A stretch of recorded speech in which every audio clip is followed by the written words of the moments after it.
失礼いたします。こちらがお茶になります。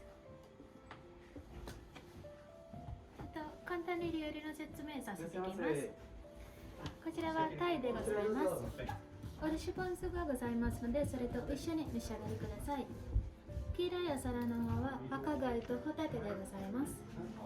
この小さいグラスの方は牛乳豆腐でございます。赤いスプーンがついてあるので、それで召し上がりください。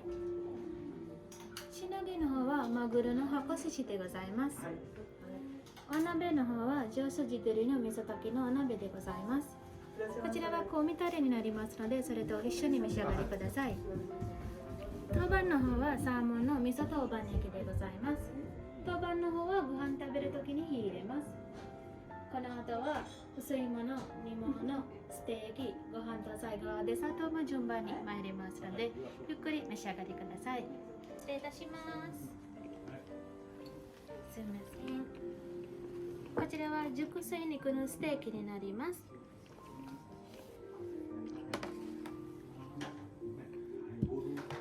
こちらのわさびと塩コショウとオニオンソースと一緒に召し上がりください。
にお料理のご説明させていただきます。まず食前酒の梅酒でございます。こちらが先付けのごま豆腐です。でこちら前菜をご用意しておりまして、左手からおひたし、手前がむかご新庄、奥がさんまこそで、右手手前がマンゴー松風、右手奥がオクトネマスのリンゴ材となっております。でこちら大物がもち豚の味噌鍋となっており、後ほど火をお付けいたします。